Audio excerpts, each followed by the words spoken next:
That was the Mouldy Peaches. You're listening to Russell Brand live on BBC Radio 2. I'm in my actual home in North London. How specific will we be? With me here is my co-host, as always, a lethargic-looking Matt Morgan. Hello, Matt. You all right? It's too hot in here. It's a Christmas special, though. Nothing says Christmas like intense heat, does it? Intense, oppressive warmth. That's what you want. Gets you in the spirit of things. Oh, Christ died so you could have this oppressive warmth in the Second World War, I believe. Mr. G, the poet laureate of the show, is also here, right, G? Yeah, I'm all right. Do you like being in my house? Yeah, it's good. It's better than normal, isn't it? Look, like both of you are regularly in my house, as you are my friends and associates, but you'll notice the distinct difference of thousands of cables, two engineers perched here that have been blundering around like Laurel and Hardy, smashing into things, setting up cables. And also, furthermore, we've got an because this is unavoidably Christmas time, right? The time of Jesus and whatnot. Yes. So, why did you say yes like that? It sounded like you were going to go on a Richard Dawkins-style tirade against Christianity as a concept. We've got here the Hot Butter Soul Collective, who can only be described as a choir with a beatboxer, featuring Lionheart. That's how we have to say it. Hot Butter Soul Collective featuring Lionheart. You're very much outside of the Hot Butter Soul Collective. As soon as G went, he went, yeah, I'm Lionheart. G went, yeah, I know you. You're the Lionheart. Yeah, I know you from gigs. You're always late. That is our lion. He has the qualities of a lion. He is brave, like the lion. And like lions, he is never punctual. Oh, Simba, you are my son. Where are you? You're supposed to be here, Simba. Oh, Christ. There he is, Lionheart. So it's going to be a fantastic show. We've got plenty of things to talk to you about. You can send us your emails, as always, at, well, what is it? Russell. Yeah, thank you. I know my name. Russell. I think that's my name. Email us at russell.brand@bbc.co.uk, or you can text us now, 88291. Or, if you want you can't phone us here, can you? Not in my house. If you've got my phone number, destroy it. You've got it by illegitimate means. OK, so this is going to be quite a nice festive show. Matt, what are you up to? Just lining up a CD. Professionalism. You've got no real desk to run because we've got professional engineers in the room. Do you feel a bit bereft of buttons there? Yeah, I've got about 3 buttons here. You'll probably start fiddling with your shirt buttons, I imagine, and perhaps even your fly, nervously, to cope with the stress of the situation. Not much of a one for Christmas shopping, are you, Matt? Me? I love it. Well, when I was out... You're not much of a one for it. Oh, then how come under my Christmas tree there's all sorts of presents? Because you have assistants. And I witnessed it. You're personal shoppers. Good, wasn't it, the way I done that Christmas shopping? Guess what, right? Impersonal. It was, yeah. Anonymous shopping, indifferent shopping, cold. I've got 4 aunties. Don't worry about their names. I don't know what they're called. They're always drifting around. Then there's this woman who claims I used to live in her womb for 9 months. She's going to want something, I suppose. Some other fella provided sperm. He's going to have to be acknowledged. Despicable little affair, really. Yeah, actually, though, I quite enjoyed being in that personal shopping situation. It was Selfridges. Other shops are available. You could go to Debenhams if you wanted. That's another shop. Like we was in Selfridges, weren't we, Max? Yes. Quite nice.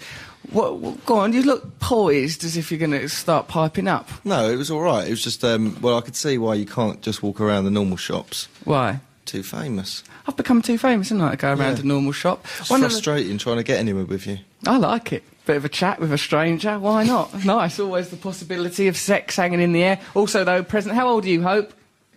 Hope's 9, so you'll notice that the content of the show will be managed because we've got a 9-year-old girl present. Hope, that's a sort of a theme around Christmas. Also, the Hot Butter Soul Collective, we did run into them in that shop. Saw their manager, who I can only describe as a shifty-looking individual, very much a Del Boy, cold, manipulative Colonel Tom Parker character. I wouldn't be surprised to learn that the Hot Butter Soul Collective are all on goofballs like Judy Garland. They're off their heads, they don't even know where they are, poor sods. But boy, can they sing. They're singing their hearts out, they was down the shop. You, though, Matt, shuffling about that shopping centre. You don't know... What did I do wrong? I need to find some hand cream for my mother. Don't give away any of my presents. Oh. I need to buy an indeterminate gift for my mother.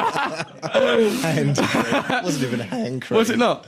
No. Nice, though. You spent well, I will say, if you are a member of the Morgan family, and God knows you deserve our sympathy at this time of year more than any other, having to put up with that boy, he spent a lot of money on you this Christmas. He really made an effort, shuffling around that shop like old man steptoe. Nonsense. You were a right wreck. Oh, would you like to try some perfume, sir? Get away from me, as if it was mace. You were terrified. If you're in Russell's family, you're probably getting a little helicopter. Oh! Because he you bought might... about 200 of them. Yeah, I like these little helicopters. You know, that's a miracle, OK? Yeah, everyone will love that. They were good, though, them little helicopters. Yeah, they are good. G was going to get one of them, too. You just nosed it up. Well done. Happy Christmas. Well, you just told him. He wouldn't have known. He would have gone, oh, these are the helicopters. You may or may not be getting a helicopter. It's a little Christmas miracle for everyone to look forward to. Yeah, you just looked a bit of a wreck there in the old shop. I didn't. I was really good at it. What about that bit where you had to go, what about it's like shopping with a blind man? You're, I don't know which one of these cosmetic products I need to smell them. No. Going around sniffing everything. No, because I'd smelt a really nice, what can I say? Go on. By? Yeah, go on. Joe Malone stuff. Other products are available. And so I was trying to track it down, because I spend time on my presents. Yeah. You have a woman upstairs with a clipboard, and you just go, I think my dad liked golf or something. Get him whatever. I remember saying he liked golfery or some such stuff like that. I don't get him a golf racket. As long as he enjoys Christmas, I'm not bothered. Yeah, you don't have to go around sniffing it. Why can't you just remember the name of it? And also, all right, if you were sniffing it, I just remember the smell. I just remember the smell. And I did, and then when I found the right one, I bought it. Yeah, what about in the lingerie department? Why were you smelling them knickers? Punchline! This is the Russell Brand Show. It's Christmas time. We really know what we're doing. We're coming live at you from a house somewhere in North London. Yes, I've had too much caffeine, but I'm going to give you... Yeah, I've had too much caffeine. Yeah, I've had too much. I went to see acupuncturist today. She said, it's a miracle I can walk, an absolute miracle. She said, you're tired, you're exhausted, you give too much of yourself. Then she went, you're a little bit like a crazy guy. We know it's Jesus Your ubiquitous Christ. media presence. That ubiquitous media You're presence. tired. I can tell by your spine. I can tell by watching Have I Got News for You? or Graham Norton, or Jonathan Ross, or On the Road, Jack Kerouac starring a little guy called Old Russ, and Matt Morgan was there nosing things up. Made his debut, went down very well. You did very well, wouldn't you? A good bit of telly from you. There comes you. Oh, a big Danny. Big, oafish, boorish Danny coming in. He's bright as a button, though. Let's not judge him from his size, because a lot of people judge Danny O'Leary because he looks like a table that's come to life and roared off. A lot of people say, oh, he must be daft. He's not. I've had nice late-night chats with Danny. Sometimes I run my fingers through his hair. Sometimes I cup him ever so gently, and he's shown himself to have the soul of a poet. What if your heavy's turned up? I thought, we've got hope here. There's a 9-year-old girl. I'm going to destroy the myth of Father Christmas in a minute, and when that happens, I want Danny on side. Now, they've just come to enjoy the atmosphere. We've got a full house today. We've got the Hot Butter Soul Collective here. We've got Big Danny O'Leary. You lot, you can make a racket, you know. Go on, make some sort of racket there. Check that. Look at that for atmosphere. We've never heard the like. We're living the dream. It's Christmas time. It's all real. Perhaps there was a Jesus. Who did all these Christmas decorations? I can imagine you did. Oh, I never done these Christmas decorations, mate. I had some person come round here. Nice, though, with isn't it? a clipboard. Festive. They did have a clipboard. There was 4 of them, charging like, oh dear, he's spewing out money. I was just because I wanted you lot to have a nice Christmas. Phoned your agent and went, make my house look Christmassy. Is that true? Yeah, I did say that. Yeah, it goes, look, I've just been walking around. It's barren and depressing in here. It looks like the house of a man who lives solely for his own ego. Now, come on, spice it up, do something about it. And then, lo and behold, Christmas miracle, it happened. Later on the show, we'll be talking about our Jack Kerouac Day. You do send us your emails, russell.brand@bbc.co.uk. Text us 88291. Mr. G will be summarising with a poem. But before that, why don't we... I mean, they're here now. We've got them here. I've never seen a soul collective that are so bloody attractive. I mean, the men, sturdy, sexy boys. The women, my God, you'd know they were there. Crikey, I could lose myself in this kitchen. So why don't we... But there's, you know, they're not here just as eye ornaments. By gum, no. Let's have a little listen to one of their lovely festive songs. Merry Jesus! Here they are, the Hot Butter Soul Collective. Go on then, do a record! Hot Butter Soul Collective, bringing us Christmas joy, live from my kitchen. Oh, well, what about that? It was as sexy as it sounded. That was beautiful that you can create that. There's no musical instruments, all on the mic line I've done that. I mean, admittedly, started a bit late, but other than that, it was absolute perfection itself. Oh, we're coming at you live from Radio 2. I am, of course, Russell Brand. That is my name. My identity has been built around it. I'm here with Matt Morgan. You all right, Matthew? Yes. Why? Uplifted now. You've lifted? I'm you do uplifted. seem more upbeat. Do you want some coffee? No. You turned up here with a couple of cans of strong cider and a plastic bag. I'm worried about you. It's not strong cider, it's normal cider. Well, what percentage of it's alcohol? Well, let's have a look at what this thing is. 5.3%. That's normal. I think that puts it into the homeless category. I think that once you go over 5%, I think that's rough sleeper booze that you're having there. The pin craze continues to sweep the nation like a dangerous blood-transmitted disease. This is from Ollie. Hello, Russell, Matt and G. Great show in Brighton the other night. Oh, you guys. Even if you did give a half-hour-long lecture about paedophilia, which was, there were some very important points I raised about that subject, which I won't raise on national radio on account of the old career.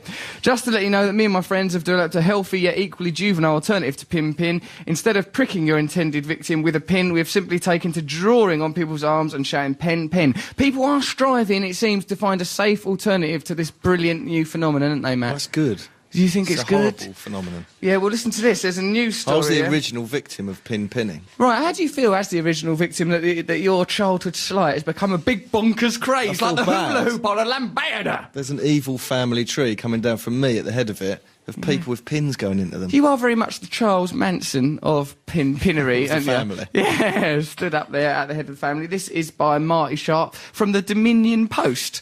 That's a bit vague, isn't it? The Dominion Post. Welcome to my Dominion. Do as you will. I've bought you a jacket.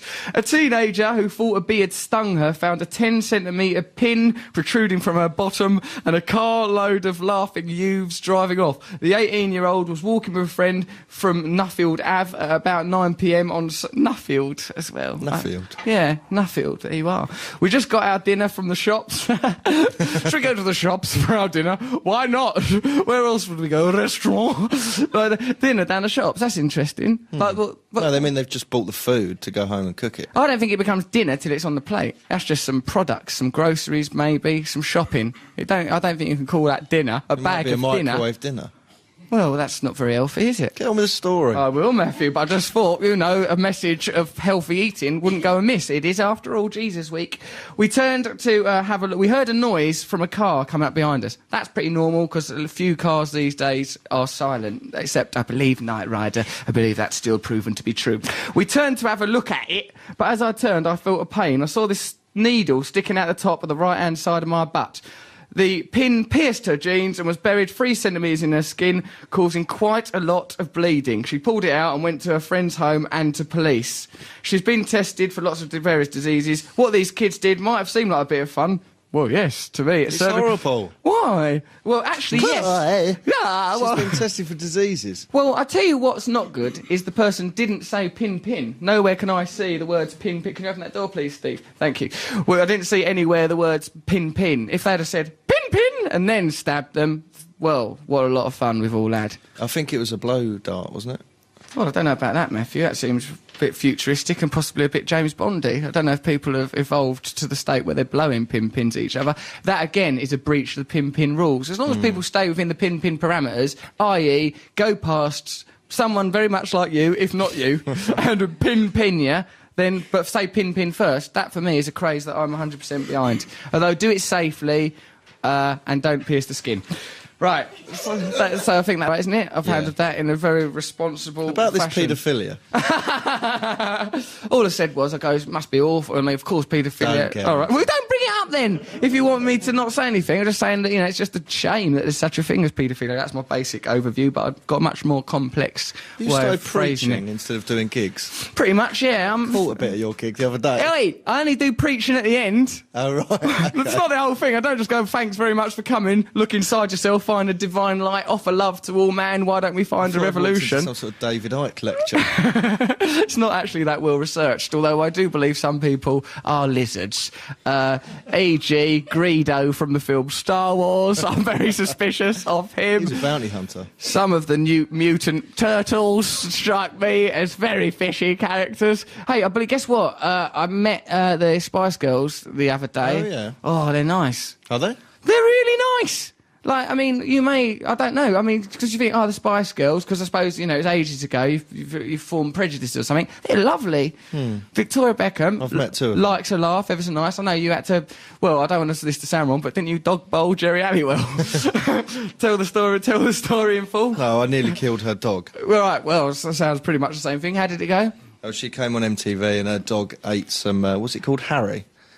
Harry? It ate Harry? No, the dog's called Harry. Right, and what did Harry have? It started choking on some foil off the floor of the studio. But I'd been in earlier that day. Yeah, exactly. She was... scattering foil. Right, I'll bang that up. Right, she was on telly and she was pointing at him, going, help him. And she was doing a live TV show. Pointing at Harry. Harry's going, like why didn't you step in earlier? So I don't really know. I've never had a pet. Heimlich.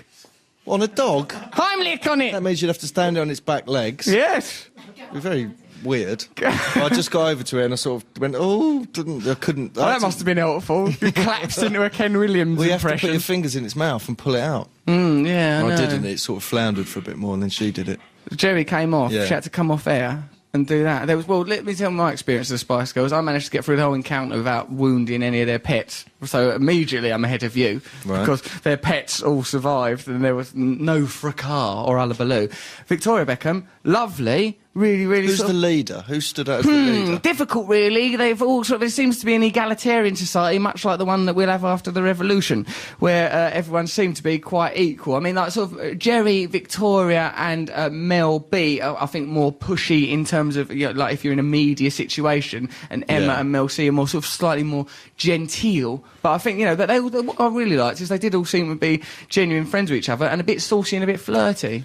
Do you think they're holding it down and they actually hate each other? I didn't get that impression. I thought they did seem legit. I came away from it thinking, I sort of thought, that's all right, that's nice, they all like each other, let's not be cynical about the Spice Girls, they seem all right. Furthermore, my mum was there, wasn't your mum? My mum's here as well. You all right, mum? Yes, fine, go. Right, and also I had quite a nice... that wasn't my mum, that was me satirising her. She don't go, no, fine, go, she don't talk like that. But I did have quite a good flirt with Jerry, Matt. Really? Yeah, Jerry Adams, that was afterwards. I said, I really believe in what you're trying to do. Keep it going. No, Jerry Halliwell, obviously. And, quite a good flirt, I think. I mean, what do you think? Actually, I met her we met her again, didn't we? Around Williams' house. Oh, yeah. She's quite flirty. She may be. I think with you, it's much more sort of a kind of politeness, such as you would show a landmine victim. Are you all right? Are you okay? Must have been awful. that sort of thing. With me, much more of a sexually charged situation. We're all at The only it. one I fancy is Mel B, really. Yeah, she's pretty hot. You know what I mean? But when you're sort of there with them and they all come back in their sparkly dresses, you do think, well, to tell you the truth, I'll have any of them. Hey, whatever's going. Like, so which one do you like? I goes, which one's single? That's not bother focusing attention on a married woman. Yeah. Well, unless, of course, it's a lapsed marriage that's not really very successful. Anyway, this is leading up brilliantly, in my view, to... I think we've got some sort of recorded Christmas message. Nick Phillips, our insomniac producer's just muttered into a microphone that he's ready. That means that someone at the proper studio in London, namely Graham, will be aware that we need to hear it. So let's have a listen to Jerry's Christmas message. Is it Christmas message? Hi, Russell. It's Jerry. I hope you're well. It's lovely seeing you the other day, and I hope you enjoyed the concert. I just wanted to call and say I hope you have a good time tonight. And I had a suggestion, I hope you don't mind, but I think you'd look really good if you had really short hair and really clean cut, because I think you've got the features and the eyes to carry it off. I thought it would be a really good new look for you to go all clean cut. I just wish you a really brilliant 2008 and loads of success, love, and good health, and to all the listeners as well. And, sending you a big kiss and take care. Bye. Oh. Bye. That's nice. What a lovely, warm Christmas message. Although... Get your hair cut. Get your hair cut. It's like, have a wash, mate. Go on, go. Do behind your ears a little bit. Yeah, it's like sort of a Christmas message from a matron. How come it was infused? I think it was lovely, really warm, makes me fancy her more. But why do you think that she's telling me to get my hair cut? Because she prefers clean-cut men. She's trying to pull you into line. Mould you. Mould me, very much like Pygmalion by George Bernard Shaw, a.k.a. My Fair Lady, with me as the, what's her name, Liza Doolittle character. Yeah. Well, I'm up for that. I'm prepared to do that sort of thing. I don't mind being moulded. Also a bit like Cat Weasel. Bit like Cat Weasel. Cat Weasel was never moulded. He was true to He had a himself. haircut once. I'm sure they sort of cleaned him up once. You misremember things. You once said that on an episode of Bagpuss they all got off with each other. That never happened. You misremember things from your childhood. Yes, you did. They did. You said in an episode of Batman once he broke down and started talking about Jesus. None of these things ever happened. Why do you misremember things for? I don't. What, you're misremembering things What about when for? you misremembered your own past as Blackadder? Oh, yeah, well, that was your fault for whispering stuff in my ear. Oh, I once had to go and have regressive therapy to be regressed back to past. Regression therapy. What was it called, I could say? Regression therapy. You said regressive. It's very regressive. He pinched me. I had to have regression therapy once, and like Matt, the whole way there, out of order in my view, was murmuring things like, "Oh, I wonder what it was like in Anne Frank's day," right? Stuff like that. No, Oh, be careful! I've heard a noise on the stairs. It's not scientific to try and trick me into having one of Anne Frank's lives. Anne Frank. Anne Frank. Yeah, and then I very nearly went back there and claimed to be Anne Frank. Instead of which, though, fortunately, the Blackadder was a much more powerful influence. Oh, I'm in a courtyard with Baldric. Oh, Baldric, you fool. Blackadder. Yeah, all my past lives are very much in tune with Blackadder. A bit glum as well, weren't they, my past lives? Very glum. Sour, miserable past lives. Not as good as this one, even. Mind you, this one's You've been going hypnotised quite a few times, really, haven't you? I'm always at it, getting hypnotised by folk. I'm more often in a state of hypnosis than just walking around. That boxing hypnotism you had. Oh, yeah, we got hypnotised to go, yeah, because I was having a fight with my dad for a TV programme. Got hypnotised to have a fight with him, didn't I? It's nice, wasn't it? Well, how did that go? It went quite well. I didn't It was really... really stupid, wasn't it? That woman didn't know what she was doing. Oh, you're really good at boxing. You look round your house, you've got loads of boxing Oh, trophies. what's that on the mantelpiece? It's a coat, a boxer's coat that you as a boxer would wear. Yeah, it was stupid. It had no foundation in any kind of science. It was ridiculous, wasn't it, really? Then, of course, Paul McKenna, regular as clockwork, pops round, hypnotises me to after death, doesn't he? I scarcely know where I am most days. Right, OK, what should we do? Should we listen to another song out of that listen to choir? Jam, Oh, right, let's alternate choir versus pop music off of a CD. Don't set them up against each other. It could be like Get on X together. Factor. All right, now let's bond together. Yeah, we're all going in the same direction. Right, let's listen to what do you want? Beat Surrender. Yeah. Why do you always want to listen to Beat Surrender? You Why want can't we listen to Batman? Because we always listen to that. It's about a minute long. It's a novelty. It's nice though, Batman. Imagine that. It's a song all about his Paul feelings. Weller hates it. Well, he shouldn't have done it then. Don't blame, it's not my fault, is it? That Paul Weller wakes up the next day going, what have I done? We've all been there, but you just have to accept it. That's what I've done. I've done a Batman. Little bit of Batman. Go on, then you can put on Beat Surrender after. Just let me have a little bit of Batman. Just 20 seconds of Batman. That's all I'm asking for. Right there. Ah, good old life, living our lives. Also in the room was Sharon Smith, my stylist and associate and friend. She's sat over there, hunched up in the corner. My dear, lovely mother, Babs. There's someone else helping, Catherine. Professional fighter, Danny O'Leary here. Oh my God, I can't see clearly. I've just been coshed by Danny O'Leary, sang the people of Romford, as was so frequently the case, because they had been. And of course, Leela, who teaches me how to be more spiritual through the art of yoga, all crammed right into my kitchen. It's nice, isn't it? Yeah, on edge, waiting for Batman to start. All on edge, waiting for that lovable masked fighter of crime, Batman. May I say that why adopt the personality of a bat as if bats are any good at anything other than flying about in blindness? And he can't even fly. So to tell you the truth, Batman has just got the hat of Batman, which is a hat, so he might as well call himself Hatman, right? Because he's not got no bat qualities, if you ask me. Yeah? This is some of your new political stand-up. Pretty political! Pretty political. Free Mandela! Let's put on Batman. Batman there. Gee, goes, he's called Batman because he fell down a well and there was bats in it. Well, what about all the accidents I've had in my life? I don't call myself was sick on a train, man. So like, why would Some people do call you that. I know. I'm really trying to fight against that. There's armies of PR people trying to suppress that. Matthew, yes. You know that book about me, Not My Bookie Book, which was a brilliant riveting read and the #1 best-selling book in the entire country by 10,000 copies, but who's counting, selling more than the Guinness Book of Records and Nigel Lawson. I mean, it's not something I go on about, but go on. Sorry. Mad, Bad and Dangerous to Know by Dave Stone. Sounds like old Russ. Pretty mad, pretty bad, and pretty dangerous to know if you value your health, yes. Go on, yeah. It's Matt, good, this. It's about me and my lifestyle. Yeah. By Dave Stone. Don't buy that. Buy My Bookie Book. Much Stone? better. No, I don't know who Dave Stone is. So, do you not own, like, someone could just write a book about you? Yeah. Someone could just write a book about you just like that. If they feel like it, they can just write a book and that's that. There's nothing you can do. Go on. The man with the delicious dinkle. It says that on page 1. Page 1, get it out there. You sure you're not his friend? Dave, think of it as an ice pop. How does he know it's delicious? It's an interesting adjective for a dinkle, because why delicious? That suggests it tastes delicious. See, look, this is how bad this book is. There's a mistake on page 1. Yeah. Goths in leather and grey hairs checking what the all fuss was about. Who's grey hairs checking what all the Don't focus on fuss that. the all was It about? says checking what the all fuss was about instead of what the fuss was all So about. no one's read that book at the publishers. Dave went, yeah, I've done it. And they went, well, nice one, stick it out. No one went, well, look, the words are in the wrong order, Dave. Yeah. What you've written there is a bizarre Jackson Pollock of language where nothing correlates. You should do some readings from that later. Well, although you shouldn't promote it. Don't buy this, buy my book instead. It's much better. Right, here we go. Let's read a little bit at random. It says here, this is Leslie Douglas. Yeah, this is interesting. This is about Radio 2.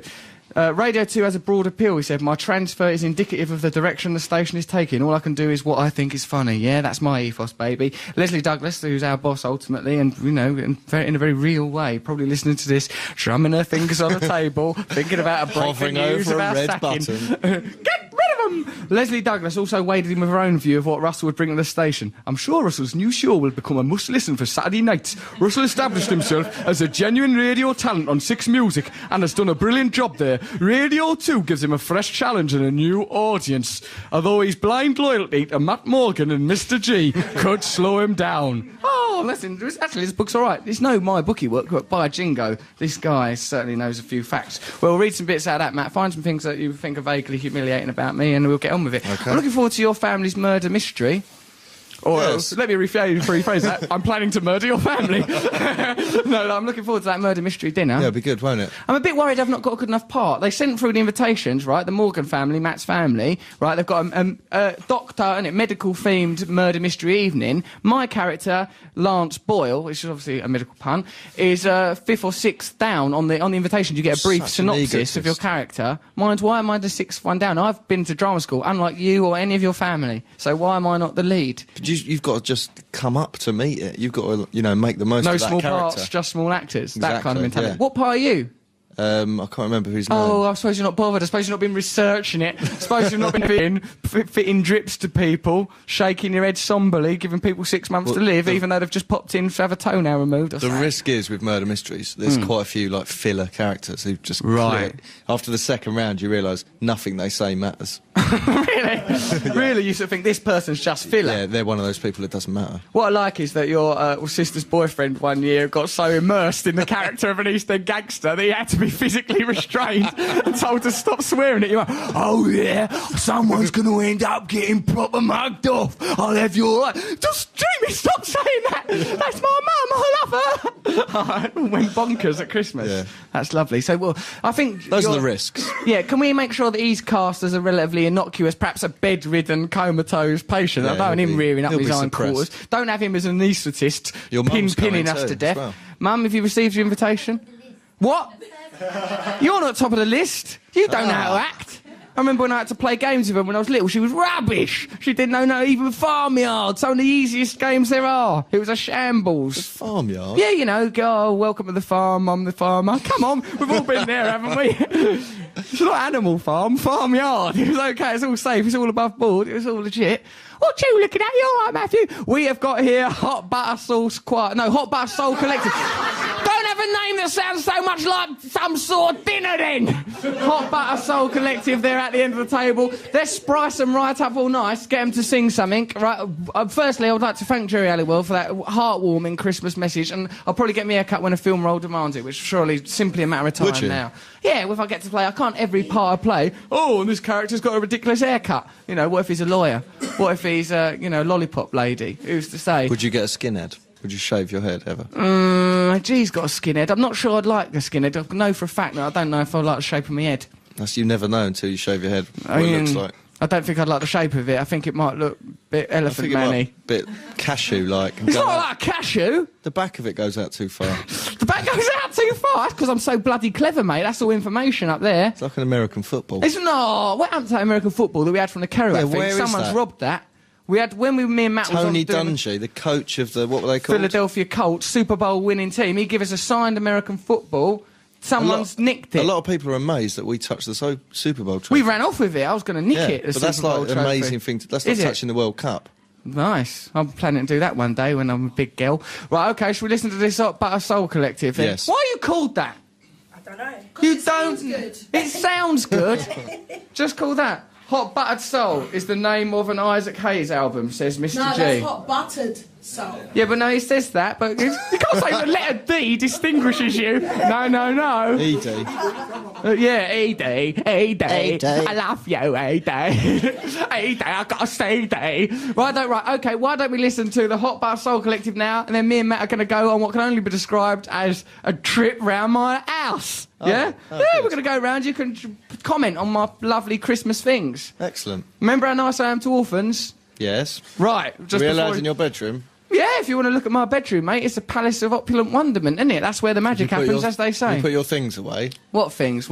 My magical things? Whippy. Whippy. Grippy. Slippy. There's lots of things that rhyme with that. No, my room, it's actually very well designed. I see a Peter Sellers film the other day. It looked exactly like a bedroom out of that. It was Peter Sellers. It was petering out. I like that metal. Well, we'll get onto it. All right, OK then. So let's listen to the Hot Butter Soul Collective. What song are you doing? I'm going to do a Mariah Carey song. I see you're in charge. Are you very much the leader? Yes, I'm in charge. I'm not the leader, no. I like the old Hot Butter Soul Collective. What about you, Matt? Have you picked the one you fancy most yet? Yes. Yes. He's not looking at me, though. Lionheart. If he's as late in the bedroom as he is with his thing, oh my word, we're in for a hell of a treat from Lionheart. Uh-oh. He's getting wound up. Danny O'Leary, everyone! Just remember, one of ours to the hospital. Right, coming in. So let's not see this as adversarial, although that kitchen console is very much forming. I think people should be more mingled. The Hot Butter Soul Collective. There's more nibbles out then. It's your house. But have some nibbles. No one's have a offered me any nibble. tea. Have a tea! Where's that bird that's meant to be doing it? Catherine! Catherine! Make the Hot Butter Soul Collective some bleeding tea. Look at them. They're parched. I've never seen such a parched choir. Lazy cow, isn't she? She's Insomniac Nick's cousin. What's wrong with these people? Right, let's listen to them now. What Mariah Carey song? All I Want for Christmas Hello. is You. Well, I'll tell you what, we've got Mariah Carey-style demands. We've never had such difficult guests. We've had Steven Seagal on the show, playing up. God, dear. And all sorts of bother's been going on, but we'll tell you that after we've heard this wonderful song from the Hot Butter Soul Collective. Here they are, All I Want for Christmas Is You.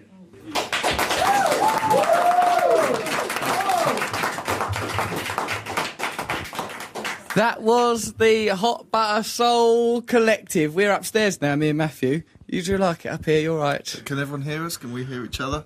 Yeah, can you hear us out there in the world of radio? Has anyone responded to that? Yes. Right, Matthew, I guess we've got to operate under the assumption that we're going to be heard, because say we assume that we can't be heard and just don't do anything. Well, I'll just give up. No, don't do that. But what if we do something brilliant and no one ever hears it? Well, I guess they'll put on a track and then the message would come to us quite quickly. OK. Me and Matt are up in the study of my house, often referred to by me as the brain of the house. You like? Study? Well, what do you want to call it then? Middle-class man. What's your drawing room? The drawing room? I do call that the drawing It's just room. with the office. Oh, yeah, Till office. that link. Well, I decided to upgrade. I decided to bounce up the old class ladder a few There's steps. a teddy bear version of you. Yeah, there is a teddy bear version of me, and of course there is one of Matt that was made as well. Did I say that last week? Like there was one made of you, Matthew, but like this lady very kindly fashioned teddy bear effigies of me and Matt and G, as a matter of fact. And like, my one is here in my house. It's, as you might expect, it's got sort of like wild-looking hair, black outfit on, and Matt's one very good as well, sort of long hair and sort of woolen hat. And Matt didn't have his one for a while. Matt hasn't still got his. Oh, you still haven't got yours? No. Talking about yourself in the third person now. Well, you know, a bit of Mariah. Right, and then like a woman turned up at one of my gigs with that bear and goes, "Oh, I've got Matt Morgan's bear." She shouted. There was like 2,000 people at the gig. She stood up, shouted in the middle, "I've got Matt Morgan's bear. I've got Matt Morgan's bear." I goes, "Yeah, you better give me that," because Matt is deeply concerned that it's being used for voodoo on it. No, it wasn't that it was being used. What is it? If there's an effigy of me out there, I want it in my house. Yeah, but you can't use like how are the If rules? someone leaves it on a train and then someone sets fire to it. Yeah, but it's not gonna like. I don't see how you think. What mystical force could attach a teddy bear tribute of you? All right, well let's just to you. experiment with yours. Hold on, careful with him. What are you doing? Not his delicious dinkle. Throw him out the window. No, don't throw him out the window. You can go and get him. Couldn't you have just done some more mildly experimental things with him? You're listening to the Russell Brand Show on Radio 2. Matt Morgan has got an effigy of me. He's about to throw it out of a window. He looks like he's about to do it. Why are you doing that? Whee! Well, actually, I found that rather liberating. Do you feel all right? Yeah, I believe I can fly, in the words of R. Kelly, who I imagine at some point will be covered by the Hot Butter Soul Collective downstairs. What do you think of the Hot Butter Soul? I fancy a few of them. Yeah, very sexy. Obviously, Lionheart gets the... He's number one. Lionheart, oh, you could be my main man. Oh, Lionheart, I'd like to feel your claws running down my back. You eating food? Yeah, I I thought we were going to do a tour of your house. All right, then, coming up. You're listening to Russell Brand live on Radio 2. Right, so let's give You can people send an us- insight into Go on, you. then. Hold on a sec. Before The you do born that- supremacy. Hold on, let me give What a you- mundane man. Hold on, let me give people a catch-up. Don't just wander around. This is still radio. You're listening to Radio 2. If you want to send us an email, send it to russell.brand@bbc.co.uk, or you can text us on 88291. We're very interested to hear what you feel about us, the Hot Butter Soul Collective, one of whom, well, a couple of whom, I'm planning to kidnap them. Let's not let them out of the house at the end of the evening. Let's see if they can hit the high notes when it comes to the bedroom, which you'll be hearing of on our tour in a minute. Matt Morgan, take us around the house, say what you see. Am I allowed to mention anything? Yeah, all right. Don't make me look like a bad. Don't perhaps mention any of my Nazi memorabilia a little there. pile of magazines. Yeah. Go on. One Yes, there thing are in some... common, that he's on the front of all of them, including one from a train. Hotline, Virgin Trains magazine. That's a very good article by Hotline. Do you know it's one of the best train magazines there is? People criticise Hotline, but it's actually very Radio well written. Times. Oh, look, Russell's on the front. Oh, Words, I don't have to smash magazine. everything up. I'm not breaking things. Can't you Look just at put it neatly there. in a pile? Me, front of GQ. Barely yeah. on the cover of GQ. They've been squeezed out by Gervais and Rod Stewart. Yeah, that's happened in areas of my life in the past, let me tell you. Russell won't pay this, even though it's... What's this? This is a cheque that I'm supposed to be paying for some dentistry, which in my view has not been correctly conducted. Russell won't pay this, even though it says it has. What? Well, Matthew, Oh, is this you saying this? I've not written that. That's not my You're handwriting. talking about yourself in the third person. I don't write letters about Russell myself. won't pay this. Russell's teeth ain't no better.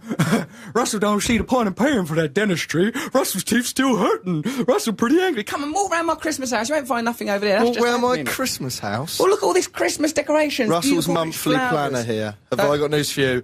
Look at this. That is my monthly planner. Remember when I've been on the telly? You've enjoyed that. Remember when you were on Jack Kerouac, Matt? I do remember that. Remember actually. wearing that makeup on telly? Gales? What's that? You put the weather on here? What's that? Sometimes, when you've got a nice hairdo, you need to know if there will be gales or snow before leaving the house. Come on, let's go downstairs. Bristol. Look, just get away from my forbidden dungeon of sexual pleasure and let's get down to the yoga So we floor. come down the stairs, there's photos of him down the stairs. Nice, lovely look, isn't it, in the house? Look at the yoga floor, Sort of shrine spiritual. to himself. This now is a glorious there's and some- spiritual space. The Rubber spiritual floor, space. with ropes on the wall. ropes on the wall, obviously. There's some sort of... What do you- I don't know if that's blood or something on those. I think you'll find that it's some sort of mucus of joy. Is this a spiritual place or is this a sexual place? There's a I've rubber never floor. had sex in this Why room. has it got a rubber floor? Because it's good for doing yoga on. I've never had it off in this room. I've never even so much as interfered with myself. When I'm in here, mate, I'm getting in touch with the light of the Lord, feeling God, developing our revolutionary theories that you should be concentrating on instead of swigging down Strongbow like some Don't poor advertise Saturn man. Strongbow. Other If sites people are want to send me a available. crate of it for Christmas, Don't send him crates. good If you people send at him Strongbow. If you see Matt Morgan, instead of giving him a crate of anything, simply stab him with a pin and take him on a little trip down memory lane. Lovely Christmas presents here that I won't go into. What do you mean? Yeah, Although no. Maisie Mouse seems to be... That is the mouse Quite from prominent. Backpuss. Hold on. Oh, that's melted my heart. Isn't it beautiful? Every little bit of it. That's it. Stick it like me. Good girl. That's it. You will find it. Glue. That's not glue. Sounds like she says effing little bit. Every little bit of it. I love them little Backpuss. I want the actual ones. I don't want you? one of them. That better be one of my presents. Hold on, you might get that if you're a good girl for Daddy. Be a good girl for Uncle Daddy. We're continuing our Christmas tour of the There we house. go. Listen to BBC Radio 2. This is the More Russell Christmas Brand decorations, not done by the man who lives here, but forced to be done by a weeping woman. show. That woman was weeping with Christmas joy, I think you'll find, Now, when I'm she just saw about my to- stigmata. Enter Russell Brand's bedroom. Who's smoking a fag? Someone smoked a Who's fag, smoking innit? near here? I can smell a fag. Next, I bet it's Danny O'Leary, that great big burly lout, smoking a fag. After earlier on I said that he was really intelligent. What are you Right, right? We're now what's in my this? bedroom, the parlour of a house. Glorious pieces of design everywhere, beautiful, luxurious bed. Jesus above the bed. Jesus above the bed, Jesus in the bed. Everywhere you look, it's Christ-like. He's been sick down himself. I've Things got- he's seen. I've got a crucifix Why on have you the got wall. that? You're not a religious man. I like Jesus. I've always been well into him. I think he's a good fella. That's what I'm going to surprise Or- you here. What? Is it when you're trying to look girls who are possibly religious back? Look, you might enjoy He him. won't mind. Look, he's up there. Yeah, I hardly think he'd be up on the wall if he was going to judge you. Throw your knickers in the bin after. Why is he upside down? Oh, don't worry about that. He thinks he's at Alton Towers. He's having the ride of his life. What's this? So are you about to? Diamante whip. That Diamante whip was a gift from the good people at NME magazine after my notorious hosting of the awards. Is Where that a lie? Yeah, no, it's from the NME. After I'd done, remember when I presented the awards that time? Can I- Don't smell it, Matthew. It's not some knickers in Selfridges. Can I that whip you with it? Purportedly buying for some poor aunt. Can I whip you with it? Give us a quick whip if you want. This is the Russell Brand show. It's quite nice. I do. The thing is with being a little bit, Matt just lightly whipped me on the bottom. A light whipping I don't find to be any problem. You can quite enjoy it. And look, if you look on my bedside table, tear-stained is my invitation to Operation Murder at the Morgan Family Home. Costume suggestions. Number 1, D. Spence wears a white That's coat, me. white blouse. You're Oh, no, D. no, Spence. that's your mum. That's your mum. My mum's number 1 character. Number 2, malpractice. Number 3, antiseptic. 4, 5, 6, 7, 8, 9, Lance Boyles. Wears a white or cream suit with a colourful bow tie and a look of disdain and resentment on his face as he shuffles through a murder mystery, knowing in his heart of hearts that he has neither done the murder or is in any way integrally... Unless I am the murderer, and that's why your mum and dad have given me the part. Do you think? No, because then that's cheating. They don't know. That's the they point of don't the know. evening. You Right, work out who it's the a murderer mystery. is.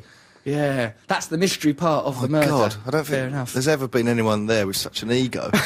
Generally, you turn up. You have to turn up in character. As soon as you arrive, you're in character. What's your one going to be like? Ah, hello. Well, our mum's going to be like that. Oh, hello, I was going to go. Oh, well. Perhaps we'll be brothers. We're all listening to the Russell Okay, Brand so let's Show, have- 88 to 91 FM. No, because remember, we're wandering around my bedroom. This is still on a national radio station. know, Don't but- go in the bedside drawer. Oh, There's dear. nothing in there I'm ashamed of, I don't think. Well, you're not ashamed of much, the stuff you come out with. That's true. Come on, what's in there? Christmas bed. Yeah, oh yeah. This is a list. This is just some... That's just Dimmer gift switches. suggestions. What dull man you are. Clear out something. Matt, why are you being so dreadfully intrusive? Jim. Oh, it's quite interesting. Here, that, look at to this see how you cane live. given to me by Carl Barat of the Libertines. Oh, there's a delightful frog cane. here with a little... Yeah, that's, penis. What's yeah, that there in is. your Well, can't we bedside? focus first on this delightful cane before you going on with that? Subject change. I'm not ashamed of the frog, but it'd be nice if there was some sort of linear narrative, not a strong, bowed-up man staggering round a house, picking up objects, resentfully eyeing them, trying to hint that they should be Christmas gifts. Why don't we hear a little number from the Hot Butter Soul Collective? I find that name difficult to remember, but if I just think of... If I imagine them all covered in hot butter and their souls being slowly withered as I corrupt them, perhaps the name will make more sense to me. Let's have... OK, so why don't we... we can't obviously find out... Can they hear us? Will they be queued up? Surely by they'll us? be queued up downstairs. There's no way of us ever knowing, but let's hope against hope that the next thing you hear is a beautiful choir. Let's listen now to the Hot Butter Soul Collective. Here they are with some lovely song. There we go. That was the Hot Butter Soul Collective there with... I still haven't found what I'm looking for. Am I up, Richard? No. Fantastic. So I think we're going to have a little bit of news. You sometimes think, I wonder what the hell's going on the planet. I sometimes do. Is there any way of knowing? Why, yes, of course there is. There's a little show called The News. I like doing radio shows from my house because I've just able to drift in and out of the lavvy. I was going to the lavvy then. And in fact, that reminds me, this is the thing we'll be talking about after the news. I had an email accusing me of going to the lavvy too often and perhaps having a liver condition. Now, that simply isn't true, and it's something that I'm looking to destroy just as soon as we finish some of the other priorities for the nation on this little show called The News. This is BBC Radio 2, online, on digital, and on 88 to 91 FM. News! You're listening to Russell Brand on BBC Radio 2. We're coming live from my house. Me and Matt are now in the front room. We've wandered off downstairs. It's full of, well, there's sort of a freak show down there, isn't it, really? There's, like, great big Danny O'Leary, his mate, Fat Roy, and I always feel guilty calling him Fat Roy. What? You can't call him that. That's what he called, is Fat Roy. Yeah, when Danny introduced him, he goes, "That's Fat Roy, meet Fat Roy," and you have to go. Has Roy ever called himself Fat Roy? Actually, no. He introduced himself to me as Insecure Roy. Now I feel terribly guilty about what I've just said. They're down there. The Hot Butter Soul Choir. They're down there as well. Why look at me? I have trouble like that. Do you remember when we were doing the Kerouac documentary? I couldn't remember anyone's names. You can't even say Kerouac. What's his name again? Kerouac. You remember when we were doing that? Do you remember we were doing a documentary about Caddyshack? It was a programme about this gopher lives in a putting green, and then suddenly everyone was smoking cigarettes and drinking coffee. It was crazy. Yeah, also down there, there's Leela, my yoga teacher. She's down there drifting about, being pseudo-spiritual, but knowing her art of arts that she's a filthy slut. My mum's down there trying to cope with the world. She's doing well, isn't she, my mum, holding things together? Who made all the tea down there, then? I think it was my mum and Catherine, who's Nick, our insomniac producer cousin. We're here at my house. You listen to BBC Radio 2, 88 to 91 FM. Or you listen to the podcast, still the #1 podcast in the country, #1 book in the country, #1 sex person in the country. And then there's old Matt, the #1 shuffling misanthrope in the country. You feeling all right, mate? Yeah, I'm You got your toes tired, curled innit? up. I know. Why are you curling your toes up Well, for? I'm scared of doing anything to your carpet. Oh no, well don't spill nothing on it, because this is It's a like nice walking carpet. on your skin. Be careful, you're leaving into the carpet. There'll be an indentation. Guess who we can get on the show if we want him? Man who does Nanny out of Count Duckula. Man. It's a man who does Nanny. I think his name's Brett Sawdust, something like that.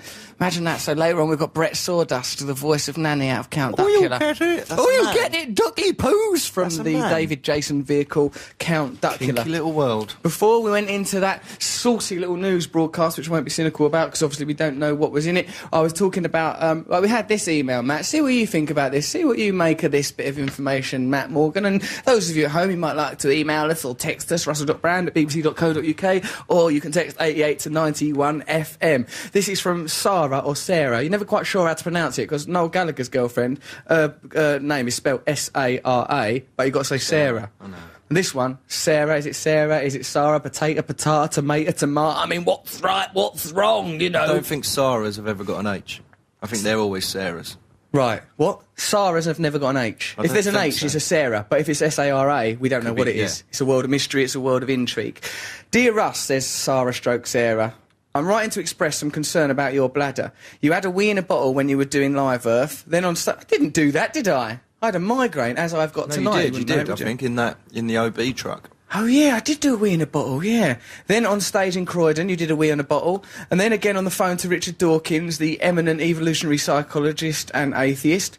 Then on Have I Got News For You, you had to get up and go to the toilet. And I saw your gig in Brighton, at which you were very good, and so was Mr G, where you expressed the need to have a wee for about half the show. Is everything okay? Love, Sarah stroke Sarah. Yes, everything is I think okay. there's nothing physically wrong with you, medically wrong with you. Yeah. But it's like a little chimpanzee. How's it like a little chimpanzee? Because you have to wee all the time, right? They don't have to wee all the time, little chimpanzees. No, but you have to, like, involve it as, people socially in your wee. So instead of going, I'll just go to the toilet, I'll be back in a minute, you go, here, I'll wee in a bottle. Right, yeah, make it a big deal, It's like a little a chimp. chimpanzee flinging its feces, is what I mean. But that they do? Yeah. No, then why do you think they're doing that? To involve people? I think... Here, I've done a poo, but it's not all about me. You have a little lump. Let's scatter it all around like it's a wedding for a dung beetle. I'm not sure why they do it. Probably because they feel imprisoned. Maybe that's what you're in this cage, this gilded cage. Oh, yeah, the gilded cage where you feel a bit like Elephant Man all the time. Yeah. Yeah, and that's probably why my head's gone all cashew-shaped, because of this bloody gilded cage. Yeah, so the main thing is that I haven't got some sort of problem with my bladder. My bladder's in great nick. But do you know how, like, when people say you've got to drink a lot of water, right, then it constantly gets upped? It used to be, didn't it? Oh, drink 3 cups of water a day. Then it was 6. Now, guess what I heard today off the person down my gym, Chris?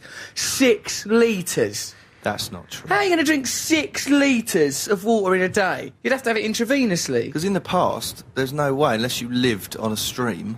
Do you know what I mean? Right. People You'd have just to wouldn't lie in that stream with your belly on the floor of the stream with your mouth open, absorbing up most of the stream. And what kind of life's that for a man? You wouldn't be able to relax for a second, would That's a you? ridiculous amount of water. Yeah, well, I'm going to try and match it. Now, I do drink quite a lot of water, so I think that might be part of the problem, naturally enough. But, it's food for thought anyway.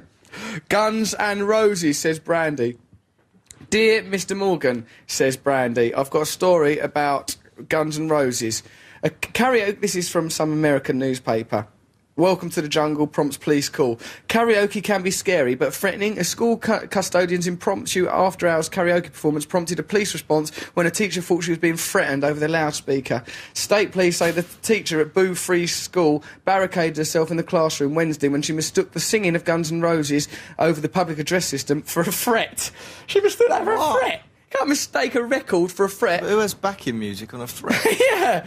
You better cut your hedges, or I'm gonna kick your head in. If you're going to threaten someone, you don't bother to get a band around the threat, do you? You just do the threat. No. Oi, stop parking in my drive. Welcome to the driveway. And also, why amplify your threat? Go and tell them. A threat is best muttered into an earhole, not broadcast over a public address system, is it? Yeah, she's got paranoia. She's paranoid. If you're listening to Guns N' Roses records over a PA system and thinking, oh my God, I've got not long to live. Especially Welcome to the Jungle. It's actually quite nice, isn't it? Welcome to the jungle. It's about the city, not an actual jungle. Oh, I thought they were just saying, well, watch out for the crocodiles, but look at all the flowers. It's lovely here. You're going to have the ride of your life. Is there more information? There must be more than that. Of course there is, but the key thing is, I'm a bit worried about talking about Guns N' Roses, Matt, because whenever you're in proximity to a Guns N' Roses member, your head swells up like a beach ball. Why does your head swell up when you're in the presence of a rock god, do you suppose? Know. It's interesting, isn't it? It's an interesting condition. Anyway, she was working after hours in the building, this teacher. Then she heard someone say over the loudspeaker that she was going to die. That's not in the record. Yeah, it Welcome to the jungle, you're going to die. Where does it say that? Goes, it does. He says, yeah, time to wake up, time to die. Wake up. Well, I'm not getting... Wake up, time to die. I'd just stay in bed, wouldn't you? Wake up, time to die. What's the point in that? Stay in bed, have another hour's sleep. Yeah, he does. He goes, you're going to die. Welcome to the jungle. It is time to die. It's not a very nice welcome, is it? Like, if someone welcomes me somewhere, I don't want that immediately be followed by a death threat. Or I'm going to say, well, how sincere was the welcome? The welcome's been completely undermined as it was pursued seconds later by a death threat. 6 troopers and 3 police dogs showed up and found 3... It says 6 troopers and 3 police dogs showed up as if they came independently, like they were just wandering minstrel police dogs and troopers. Also, troopers to me means stormtroopers out of Star Wars. Yeah. Did it you? But then stormtroopers are called that because of the Nazis, was it? Terrible bunch they were. Let's not encourage any of their antics. They showed up and they found teenagers who had been playing with the public address system. Police say one of them sang "Welcome to the Jungle" into the microphone. The song contains the lyrics, "You're in the jungle, baby. You're gonna die." Well, fair enough. The teenagers were cuffed for about 15 minutes while the police were cuffed about the head. Cuffed for about 15 minutes. What a preposterous amount of time. That's not a prison sentence. Yeah. Well, I wonder what happened. Did they Incredible Hulk their way out of the cuffs? She's an odd woman that she thought that the threat included the word baby. Welcome to the jungle, baby. You're gonna die. Hey, baby, you're in a hell of a lot of trouble. You're in a real pickle, baby. Hey, baby, things don't look good for you, toots. I'm gonna kick you in the muff real square. It's not how to issue a threat. Who does that, for Christ's sake? It's a ridiculous way to live life. You're listening to the Russell Brand Show. We're live on BBC Radio 2, in spite of the fact that it's essentially Matt sat in my front room, Matt guzzling down peas like a lunatic, Sharon sat next to me, edamame. The Strictly Come Dancing final is on our telly. I can't tell what's really happening because I've not been watching it. I know Danny O'Leary's loomed round the door like a shaved grizzly bear and put his thumbs up, so it's obviously someone he was supporting. Danny? Yeah. Who won it? Alicia. Alicia. Do you like Alicia? Very much so. Fat Roy ain't upset about me saying Fat Roy, is he? No, he's more than happy. Why is he... I know he's a bit chubby, but you don't mind being called Fat Roy then? He's had it all his life. Right. Has he? So to him it's water for ducks. Chubby little back. And he got stuck in an EasyJet seat. He got stuck in an other airlines are available, perhaps with bigger seats. That must be embarrassing. He had to stand up. What would you mean? For the flight.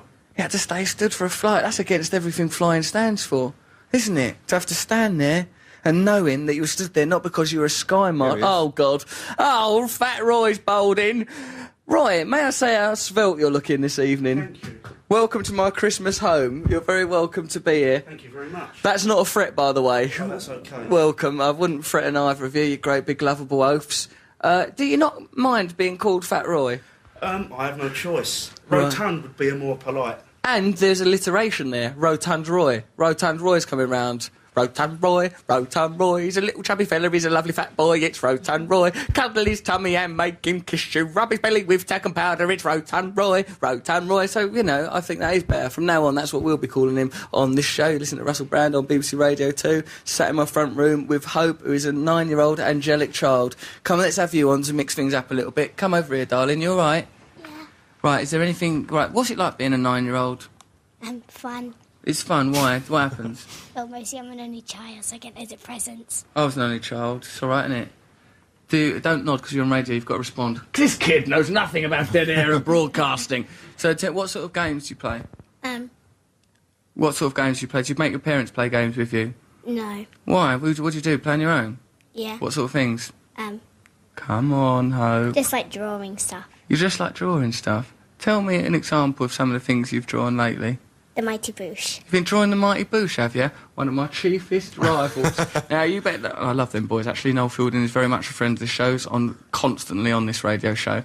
Draw us a nice picture of the Mighty Boosh. We'll see that they get that picture. Perhaps, if you could, you know, just to add an element Just draw it on the carpet. Just draw it in the carpet. In wee wee. She's already got one. That's their monkey head. Very nice. That's lovely. We'll make sure they get that. And who knows? Perhaps we can get it back to you signed. My mum's wandered in here. Have we got a record queued up, or are we going to go to the hot butter? What? Sorry. The choir. The choir already. Right, down Hot in that Butter Soul kitchen, Collective. the Hot Butter Soul Collective are warming themselves up to give us yet another Christmas hit. It might not be a Christmas hit because we're up here, Matt. We don't know what they're doing down there. As far as I know, they might just start shouting abuse down the microphone. Old Lionheart looked like he was ready to go into a rage last time I saw him. And I want you to remember that the Hot Butter Soul Collective are down there. The men are just wearing tights, no pants on underneath, so all their ghoulies look like little burglars. The women... They're clad in bikinis, saucy bunch. Let's have a listen to them near-nude perverts hitting us with some Christmas wonderment. Here they are, the Hot Butter Soul Collective. Hot Butter Soul Collective, you can never quite tell when they're finished. Sometimes they pause for emphasis and effect. This is Russell Brand, you're listening to the Russell Brand Show. It's 88 to 91 FM, BBC Radio 2, the Queen's radio station. I should know I've met her. God, when that woman looked into my eyes, I knew there was a connection. There was something intimate took place. That's why I wrote a very powerful piece in, yes, the Sun newspaper, saying about Her Majesty. Did you read that, Matt? No. What's wrong with you? Why don't you read things I write for? I don't read the Sun newspaper. Fair enough, that's up to you. That is your choice as a man.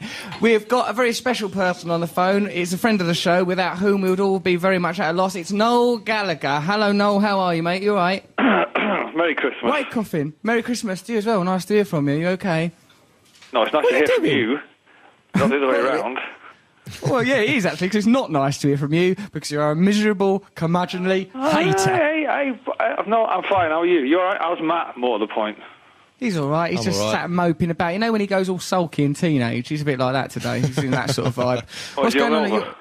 You can never tell. He's actually drinking. So, I mean, if he is hungover, it's as a I've result. had one can of cider. I've had one can of cider. See, Matt is one of them people that when he's drunk, all he goes to is, I can't believe I've drunk 3 bottles of vodka and I'm not drunk. That's all he says to you when he's drunk. I can't believe it. This is what you do when you're The drunk. week before. It was good fun, wasn't it, Matt?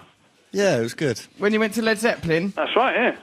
it sounds to me like an hell of an evening. Here, and listen to this, right? Yeah, you might enjoy learning about this now. You've got your own Christmas party going on, have you? Is that what you're doing at the moment? Yes. It's winding up. Are you drunk yet? I'm... What? Let me That's choose my long words pause. carefully, yeah. Right, go on. That'll make a change rather than the usual rants and Yeah, I'm incendiary drunk. polemical This is nonsense. live, isn't it, right? Yeah, we're live. Yeah, we're live. We're all in the house. Right, All right. We've got a I'm choir all here. in We've my got all house. sorts of people here. I know, it's spooky, isn't it? Look at us all coming from our houses. What a magical day. Go on, listen, anyway, by the way, were you Yeah, go on. slagging me off in your column in The Sun the other day? Yeah, I think I might have used my column in The Sun as a mouthpiece to attack you. Why? There's no need for that, Russ. It's just because, remember, when I said I'd met Her Majesty the Queen, which I have done, you goes, what are you doing, sucking up to the establishment? No. Did I say those words, or did I say I could smell the cheese through the newspaper? Yeah, well, that's probably your own I didn't use the word genitals. establishment or suck up at all, but you wrote in your little page, little hairdo. Did you see me? I had a crown on. No, Gallagher never said that to you.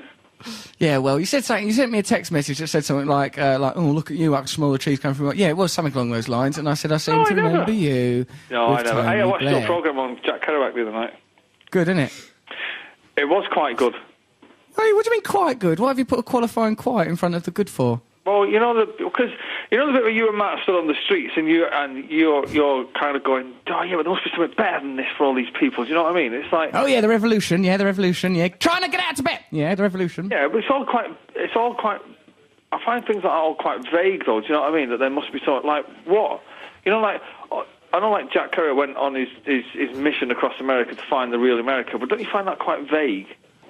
What I'm trying to say is I find it quite pointless, but entertaining because Matt was in it. Listen, never mind condemning our programmes as being vague and pointless. The revolution, I'll polish it up with some policies pretty soon, but I'm not going to be doing that. I'm very much the front man of the revolution. Consider what would happen if you allowed Liam to design the ethos of Oasis, what kind of a shambles you'd be in now.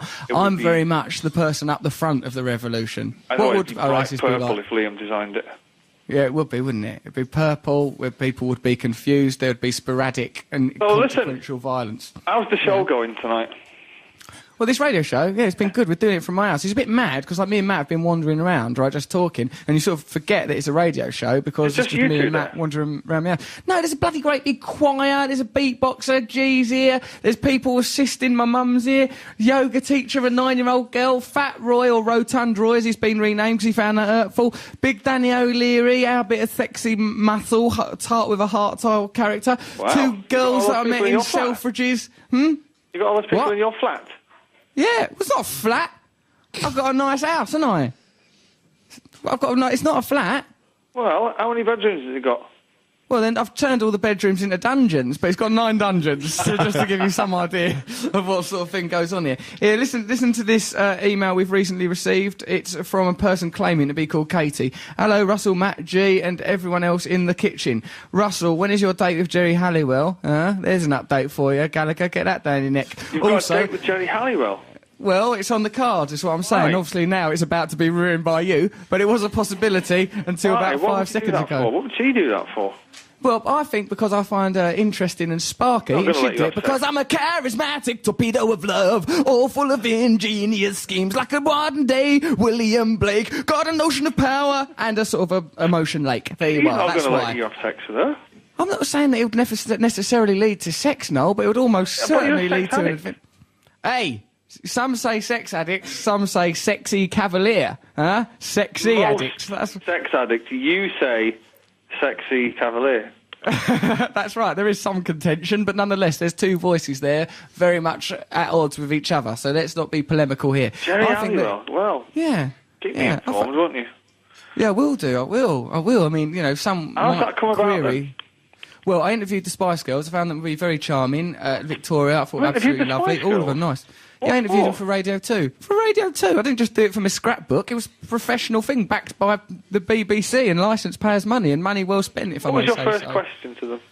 All right, girls, how's it going? Who's single? Seriously, though, come on, man. What was your first question? Your first real serious question? Right, I goes, what was it? Is your reunion motivated by finance, or is it what? That sort of thing. And they goes, no, actually, we really sort of enjoy being together and all that kind of stuff, and it's been fun, and we wanted to relive that. Victoria said she wanted her children to see her perform outside of the domestic role that she's been adopting more latterly in her life. That was good. Then I said, does the girl power have any real ideology before it, or is it just like turtle power or puppy power? Just a thing to say, like Scrappy-Doo or the Ninja Turtles would say. And they said, no, that they think that they do want women to be emancipated and have more freedom, stuff like that. So let me tell you, it was... They said that? They actually said those words? Vague. They are mental. I like them gals. No, I'm right behind them. Well, they're eccentric, aren't they? Like a lot of performers. Come on. Yeah. But nonetheless... The women to be emancipated and have more freedom. That's mental. They didn't say... they didn't say that specifically. I'm paraphrasing, are you paraphrasing again? Yeah, I'm paraphrasing. They probably just went, I don't know, who cares, like that, and gobs on a packet of Frazzles. I don't know what happened. No, I was trying to build a romance with Jerry. Now, listen, here we go. Russell, this is from Katie. Russell, when is your date with Jerry Halliwell? We don't know at this stage if there will even be a date in answer to that. Also, how did Matt's date go with the girl from the strip club? Just wanted to say how lovely your mum sounds too. Well, my mum is indeed lovely. So let's focus on the strip club date aspect of this email, where Matt Morgan... trawls the lap dancing clubs. With Russell, hand in hand. Monitoring you. How's your date with a lap dancer gone? Well, I must say, my lap dancer date has been very romantic. Is it still going on? It's what it's a lot like is perhaps the film Shrek 2, with the two of us discovering an inner beauty beyond the facade of ugliness that we present to the world. So, yeah, quite nice. Now, what about your date with a lap dancer? Very pleasant. Very pleasant? Pleasant, you say? Yeah. What goes on between you? Just went. I can't remember what we did I first. can't remember. Went for a drink, You'd you have know. dragged them off to that heavy metal bar we take people. You're pretty much your bat cave. Say that. Well, people won't know what it is. It could be anywhere. It could be in Dorset. It's a rock bar. There you go. So you've just made it more. I did, possibly actually. in Camden, though, isn't it? Yeah, No, it's not. It's in Matt's Soho. just saying that as a red herring to try and distract It is in potential. Camden. No, she liked it because she normally goes to places, you know, like what are they called, those trendy places where footballers go. Strong. That's called football stadiums. They play their matches there. It's a lot of fun. 11 guys each side. So yeah, well, I'm glad, Matthew, you seem to have at last found something resembling happiness. No, I wouldn't say that. No, of course. you I haven't. wouldn't say that either. No, have you ever been to a murder mystery party? No, I don't. No, I'm not. No, I don't get involved in all that nonsense. I'm Why? pretty much up for, boozing, getting psychedelic, going to Yeah. football. Getting psychedelic. How'd you get psychedelic? Is that just We putting take on a psychedelic shirt? drugs. Ah, there we go. Not endorsing drugs, BBC Radio 2 live. No, So, I'm not. I'm just saying no, that's no how you one's- get psychedelic. Oh, I suppose, yeah, that is one way of getting psychedelic. You could take some psychedelic drugs. Or you could just look at a psychedelic poster, simply unwind, relax, lively up yourself. No, Why not? No, but that I'm not into murder mystery parties or anything like that. Because nobody actually gets murdered, right? Well, of course not. That wouldn't be a party, would it? Pointless. Depending. I suppose some people's houses, Pointless, I murder can see why mystery you got party. that. Huh? It was What? pointless, isn't it? Well, what do you mean it's pointless? What's If the it was point an in your actual murder, that psychedelic... would give it a bit of an edge, right? Well, yeah, a bit too much of an edge. We're sitting around saying, well, it was a lovely evening. What on earth are we going to do about Mark's corpse? That'd be like, it's going to be difficult to relax under those circumstances, Yeah, I well, the would rest say. of it's just like bringing that board game to life, isn't it? Any gathering at which there's been a murder is no longer a party, in my view. That has now become a wake. Noel, have you seen me in the film St Trinians, in which I do what can only be described as world-class acting? No, but do you know what? Tell me this, because Yeah. Sarah's bought a couple of copies of your book for people for Christmas presents. Yes. Why A did you wise change choice. the title? What? Why did I? Yeah, Or why why did you didn't change I? the title? Well, it's called My Bookie Wook. Because I What thought else it was I- going to be called My Bookie Wook. This is called My Bookie Wook. Because in Waterstones it's called My Bookie Wook Half Price. Oh, he's good. Noel Gallagher, yeah, that's good work from him. There he goes. Righto. So what Very happened there, nice. I look forward to hearing that joke for the next 10 years, just with the three chords arranged differently. Well, the How first about time's that? always the best. Always, don't we know it? But still it no, we still have to continues. buy a couple of copies 10 of your years book. later. Relatives of hers. No, I very happily... relatives of hers. I very happily sign copies of my brilliant Bookie Wook, #1 book in the country. There we go. It's a Bookie smashing... Wook Half Price, #1 book in the country. Why is it half price then if it's the #1 book? Well, because it's half price, I would have thought. It's a bar... Listen, there's nothing wrong with people getting their hands on a bargain. It's a lost leader. That's what they say. They call it a lost leader. That Bookie Wook brings people into stores. Do you know what? There's children reading that have never before picked up a book, and they're the ones that are enjoying it most, actually, as a matter of fact, 'cause they've got nothing to compare it to. So let me tell you that book is a massive hit. You could do a lot worse than to pick it up and read it. Why ain't you? No, well, What are you do you know doing? what? Because we're kind of mates, right? We're in bookshops, and I'm kind of thinking, is it kind of sad to be seen reading a book about your mate, kind of thing? Do you know what I mean? Yeah. Well, in this case, I've kind of walked past it and thought, oh, I don't really want someone to come up and say, can I just get a quick picture, mate? And he's reading, yeah. Exposed. my Bookie Normally, Wook though, when Half people Price. ask for a quick picture, you give them short shrift anyway. I've never seen anyone so discourteous to their loyal, beloved fan What's base. discourteous about saying no? I'd rather not.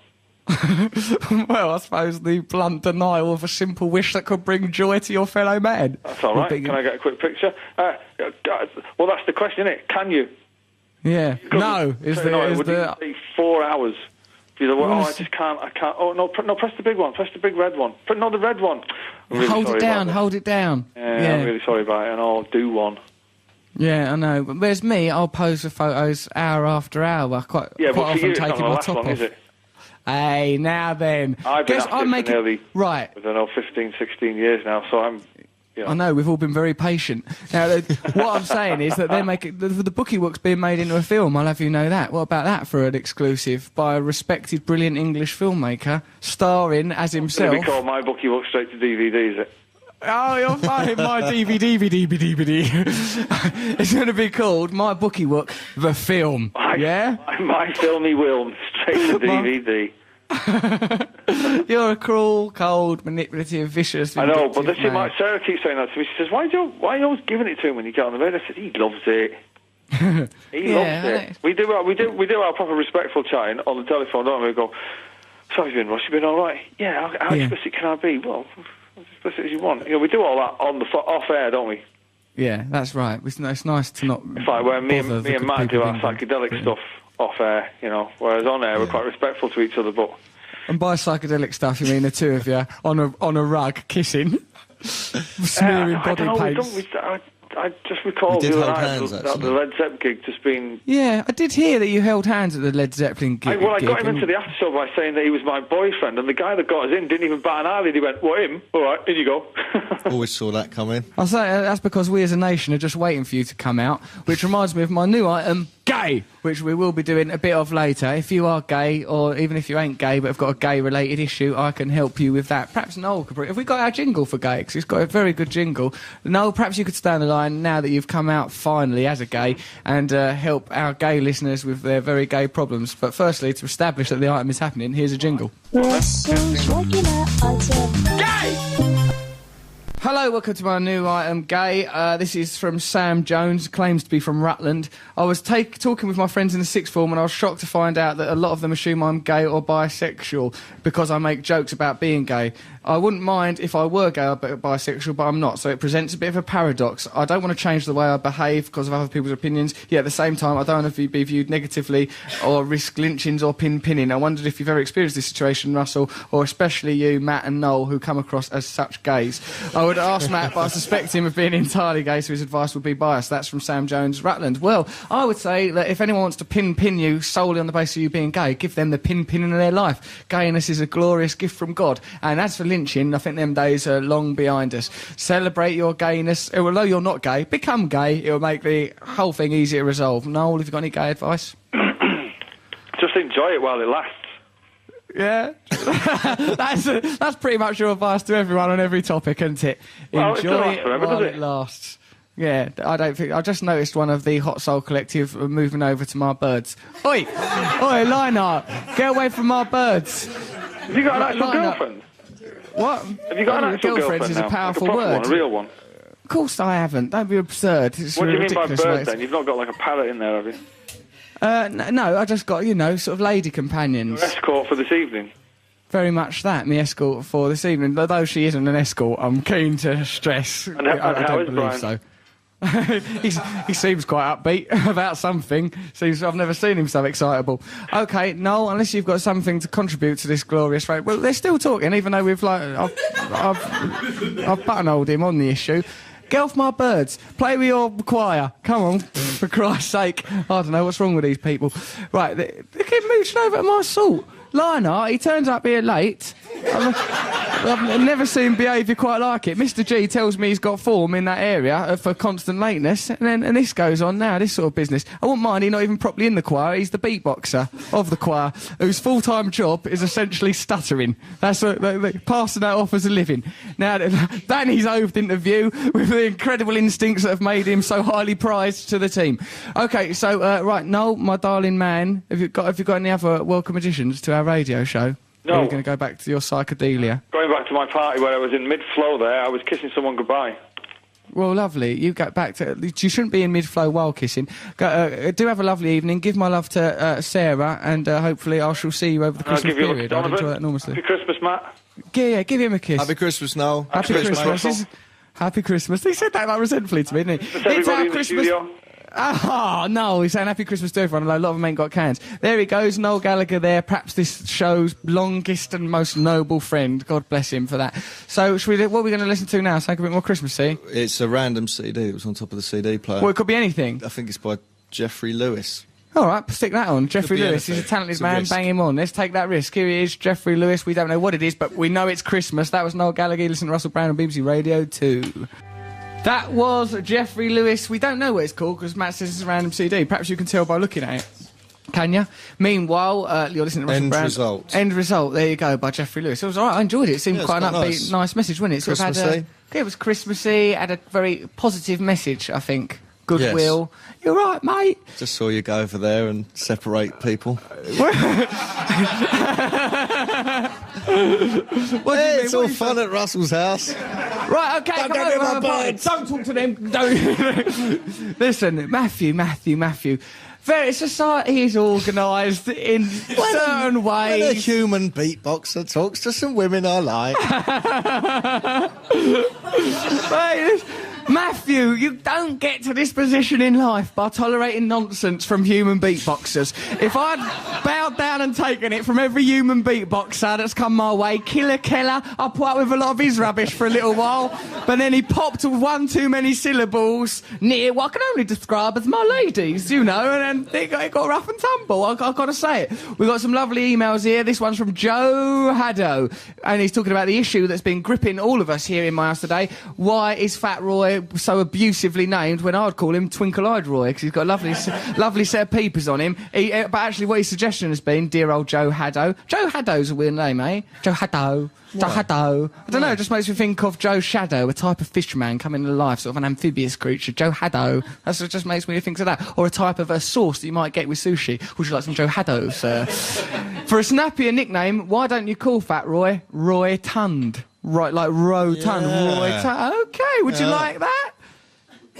You look a little bit offended by the very suggestion. I suggest, says, well, we're going to be calling you Roy Tund for a bit, and if you react violently, because let's not shy away from it, Roy Tund, or Fat Roy, call him what you will, looks like a man who could handle himself in a fight situation. Why have you got two guards here? Danny has crossed over the friendship moat. Danny initially was there at book signings to control book signings, what can only be described as brutish efficiency. All right, you've had that. And also, quite often, when people lean over to have a photo, Danny will go like that, and I go, don't do that, Danny. That embarrasses people. Sorry, Russell, can't help it. And then he'll do it up to 90 times a day. Never tires of doing that when people went on off, and it's like sort of like quite delicate-looking women or elderly ladies. There's Danny, like mercilessly a human whoopee cushion, which, you know, I'm not undermining Lionheart's job, but Danny there, whose priority, you know, what can I tell you? I've got an email here. An email here from Dr. Angela Nayan, she's calling herself. I suggest you read today's British Medical Journal. You'll see that it is a myth that drinking extra water in addition to normal intake is healthy. In fact, it can be lethal. Water's dangerous now. Who do we believe? One side they're saying drink 6 litres, the other side they're saying it could destroy your life. What's all that about, Matthew? What's that all about? Do you know what else? I was just talking to Lionheart over there when I was just warning him Just off. went over, just randomly Just a quick spoke chat to him. to Lionheart. Well, and I guess what he told me that Westwood, another dear friend of the show, had cause to rinse him live on air. Not only because of poor punctuality. Rinse him? Rinse him. That's not my words. Lionheart. But what I believe it's a slang meaning wash genitals in a sink. Right. That's what I took that to mean. Give him a lovely rinse, then a little bit of talc, just to finish it off. You know, and who would have thought that? Why of did Tim you Westwood. rinse him for what? I don't know what he rinsed him for. What did Westwood rinse you for, Lionheart? That was his answer there. He expresses himself only through pops and squeaks, really. It's very much like a native Kenyan accent of whistles, shrieks. What else are you going to bring? Come over here, darling. Let's have you on, and let's get a proper answer. Here he goes. Right. Lionheart. So This isn't fair, man. I think it's because it's called the Hot Soul Butter Collective. and you've got an identity outside that. So I thought, hello, he's very much Diana Ross and the Supremes, or like, you know, he's singled himself out from the rest of I them. didn't even know it was going to be like that. But yeah, I don't know what it is about you disc jockeys that just draw you to rinsing. What was Westwood's problem? How did you upset him? Because he's a very level-headed gentleman. I actually didn't do it. I think he was in the middle of rinsing Harvey over something, and he's rinsing Harvey. In a show called Daddy Cool, like if, people seen it in the Shaftesbury when it was out last year. Daddy Cool in the Shaftesbury. Are you a rent boy? Basically, I got a Daddy Cool in my Shaftesbury. I hope you wore a condom. My Shaftesbury's still dripping with Daddy Cool. Wow. All right. Basically, at the end of this musical, yeah, like there's a little P-take end at the end where everyone kind of dresses up in like 70s like disco stuff, yeah. And I actually took part, learned the choreography, and joined in the whole mic take, and they actually kept this on the quiet, on the D-Lo. Yeah. Westwood speaks to Harvey, and he's just like, Harv, yeah, so you wearing any tights in the show? And Harv's like, nah, but ask Lionheart. And it was just Did you wear tights? It was just like, wow. It's interesting. That's another thing we mentioned upstairs, that they were wearing tights. I look good, though. You look good in tights? Good, yeah. I just wish we had longer left on the show, because I'll get my mum to take her tights off, pop them on you, get you all dolled up. I bet he'd look delicious. See if he resembles a lion in other areas. Who knows? Just kind of similar to the tights you're wearing. Hey, no, these are... Oh, hello. Oh, this is like 8 Mile. Oh, I like this. Oh, this is exciting. Where's it all going to lead to? Right, Lionheart, you have been an exemplary singer and member of the choir. How much long have we got on the show? We've got 10 minutes. Should we get another number out for the Hot Butter Soul Collective? And then we've got Mr G's poem to summarise. Matt Morgan might make some sort of sulky addition to the show. Perhaps to point out one of my embarrassing social jars. Yes, dear. Could you, just inform the public about the lateness thing, and I pride myself... All right. Just to say that Lionheart... Who do you think's... There's this phobia about this thing called BPT, Black People Time, yeah? That's racism! That's right. I'd know it anywhere. No, I'm real. Okay. Apparently. And it's not true. It's not true. Hold on, so you're saying that you're not late, and black people in general are not late? They shouldn't just put us in a category like that. It's not fair. It's like, you take one down, you take it all of us. You know what I mean? No, I don't think that's fair. Hold on, I think just she's really got a lot to say. But I noticed that none of the other black people here have been accused of being late, have they? There's another, I don't know, 6 black people in this room. No one else has been accused of being late. It is only Lionheart that is just... I don't think that this is black people time. And Matt is... I've never seen a whiter man than Matt Morgan. He never turns up anywhere on time, and when he does, he ain't done bugger all. A more lazy individual you're never likely to meet. G, on the other hand, you're a black gentleman. I've never known you to be late for anything. There you set that cue there. Other than that, actually, this theory's gaining weight. Hang on a minute. Okay, so right, let's hear one more number out of this choir, and backed, of course, by Lionheart, who's still very much part of the collective, but I do understand he travels in his own car with what he terms as his bitches, but we later found out they were his aunties. Let's listen to the Hot Butter Soul Collective. Here they go. They're doing gestures. That's not on the radio. You understood this medium. Do a song. Right, here they go. This is it. I must do it. Featuring Lionheart. Featuring Lionheart. May I say, he has put on my mum's tights now, and I've never found him more attractive. Yeah. There they go! That was the Hot Butter Soul Collective. They've made our Christmas. They've come round here. They've brought all sorts of festive joy. It's been beautiful, all on the mic, not an instrument in sight. Beautifully backed there by Lionheart, who, may I say, is probably one of the most nicely dressed beatboxers I've ever come across, and he's genuinely not wearing tights. So if you want to learn more about him, why don't you then, by looking at www. No one really needs to say www. Because that's assumed, right? Plus, World Wide Web is less syllables than www. So why have we not got down with that bit of obvious information? Hotbuttersoul.com. Have a look at hotbuttersoul.com, then you can have a look at the people that have been singing. Pay particular attention to a young man I like to know as Lionheart. And he probably didn't hand his photo in time, so he probably won't be on the website. And if you're interested in booking them, have a look at, talk to Breck Martham. He's their manager. I can personally recommend them. They've been wonderful on this show. They've certainly made it. Now, to summarise this fantastic Christmas show, it's Poet Laureate of the Russell Brand Show. It's Mr. G. Please welcome him with atmosphere. Here he is. This poem is called A Picture of Hope. 'Twas the night before the night before the night before Christmas. Russ and Matt attacked the stores, excited for their special wish list. Up merrily on high where ding chases dong, we three kings seeking to reverse ping pin, but then again I could be wrong. So come all ye faithful and help yourselves to a plateful, or Matt's murder mystery where Sadie gets killed by the crateful. So grateful are we that our soul is completely hot buttered, and lion hearts on time as he flirtatiously flutters. Amidst the clutter of the Brand Tower, we bring you this Christmas show, with bears, whips and frogs aroused, and Roy Tun down below. So rest ye merry gentlemen while hope's picture unfurls. Put a wee message in a bottle and bring joy to the world. Mr. G! He makes it up during the show. There he goes. This is live on Radio 2, coming from Russell Brand's actual house. What a wonderful show it's been. Thanks for listening. What's the duration? How long have we got to talk? Got 4 minutes of talking. I've peaked too soon. I'm the very opposite of Lionheart. I'm too early, he's too late. But together, we're like Jack Sprat and his wife. We lick the platter clean. That didn't literally happen. Matthew, have you enjoyed the show this evening, Yes, dear? it's lovely to be around your house. Do you like it here round here? You're always round here. I know, it's nice though. It's I've good never here, slept isn't it? here, actually. Why don't you sleep here more I've often? never been invited. Come round, stop Where over would I the sleep? night. There's only one bed. My bed with me. Ugh. Although there was that terrible time when there used to be someone between us, but that person got up and went away. It was a girl person, and then I accidentally, because of drugs, did grope your bottom a little bit. Only to hear Matt go... I make a sort of... the kind of noise, actually, that Lionheart would try and pass off as an album. So there we go. It's been a wonderful Christmas show. Mr. G, have you enjoyed yourself? Yeah, it's been really good, yeah. Been having fun. fantastic. Yeah, I'm Perhaps- looking forward to my present. Yeah, well, I've got you good presents, Helicopter, is actually. I think you're going to enjoy this Leonardo da Vinci-inspired gift. Right, Sharon Smith, you're here. You've not said anything on the radio yet. Do you want to contribute? Have you got any... Yeah, I'll give people style tips for Christmas. Go on, do a style tip. Wear really, really warm, cosy pyjamas and lovely, really fluffy socks and watch lots of black and white movies. Yeah, woo! What a lovely style tip from Sharon Smith. Do wear the...